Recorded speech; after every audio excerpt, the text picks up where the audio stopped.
नमस्कार दोस्तों। आज हम टीचर्स के लिए बात करने वाले हैं, या ये कहें कि बच्चे क्या समझते हैं जब वो क्लासरूम में पहुंचते हैं, या ये छोटे बच्चे जो होते हैं जब वो first time English medium school में पहुंचते हैं और टीचर्स उनसे कुछ बातें कहते हैं इंग्लिश में और वो समझ नहीं पाते हैं। तो ये चीज़ें पेरेंट्स के लिए भी है कि वो घर पर इन बातों का बच्चों के सामने बार बार जिक्र करें, उन्हें याद दिलाएं कि कैसे यूज किया जाता है और इनका मतलब क्या होता है। जैसे पहली बार जब टीचर क्लासरूम में पहुंचते तो बच्चे से कहते हैं गुड मॉर्निंग, ये कहते हैं good morning class, good morning kids. तो बच्चों को समझाएं, आप रेगुलर इस चीज़ का उपयोग करें।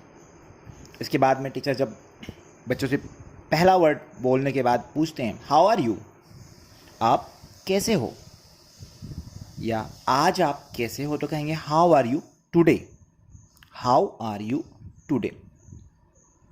इसके बच्चों को ध्यान रखना चाहिए, आप लोग रेगुलर इन चीज़ों का उपयोग करते रहें। जब टीचर को बोर्ड पे कुछ लिखवाना रहता है तो टीचर उनसे बच्चों से कहती है कि look at the white board या लुक एट द बोर्ड। मतलब ये हुआ कि बोर्ड की तरफ ध्यान दो या बोर्ड की तरफ देखो। जब टीचर बोर्ड पे कुछ लिख देते हैं तो बच्चों से कहते हैं अब इसे अपनी नोटबुक में उतार लो या नोटबुक में लिख लीजिए। तो कहेंगे right this down in your notebook, right this down in your notebook. बच्चों को आप भी कुछ चीज़ें घर पे पढ़ाएं तो उन्हें बात बार बार दोहराते रहें। जब बच्चे शोर करते हैं क्लास में तो वो टीचर्स पूछते हैं ना who is talking, who is talking, ये शब्द बार बार बोले जाते हैं, मतलब कौन बात कर रहा है।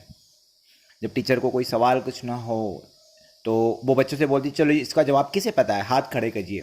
तो टीचर क्या कहने का मतलब होता है कि raise your hand, raise your hand.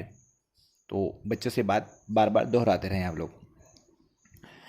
अब बच्चे छोटी क्लास में हैं और टीचर कहता है कि चलो अब मैं बोल रही हूँ आप मेरे पीछे पीछे बोलिए, दोहराने के लिए कहती है उनको। तो repeat after me, repeat after me मतलब मेरे बाद बोलिए आप, ऐसा।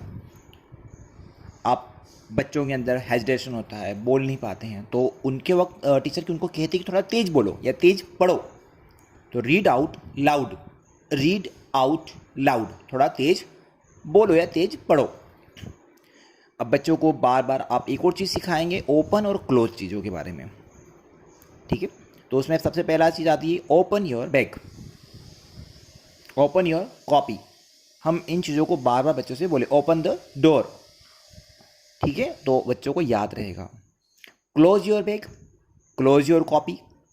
तो इन चीज़ों को भी आप बार बार दोहराते रहें घर पे। किसी भी प्रकार से बच्चों को बात करना है कि open the door, open the window, तो बच्चों को याद रहेगा कि ओपन का मतलब होता है खोलना और क्लोज का मतलब होता है बंद करना। एक और चीज़ आती है टेक और गिव। अब बच्चों से बार बार लेना और देना के बारे में बताइए। जैसे मैंने कहा कि टेक योर बुक, अपनी किताब लाओ, गिव योर बुक, अपनी किताब दो, या हम ये कहते हैं टेक योर बुक, तो अपनी किताब लीजिए, ठीक है। अब इसका उपयोग आप पेंसिल में कर सकते हैं, अब वाटर बॉटल के लिए कर सकते हैं, कंपास बॉक्स के लिए कर सकते हैं, बैग्स के लिए कर सकते हैं, कुछ भी चीज़ के लिए इनका इस्तेमाल टेक और गिव का इस्तेमाल करें ज़रूर। अब हम बात करते हैं कि क्या सब तैयार हैं इस लेसन को पढ़ने के लिए, तो या ये इस चीज़ के लिए तैयार आप लोग। Is everybody ready to start, क्या आप सब तैयार हैं पढ़ने के लिए।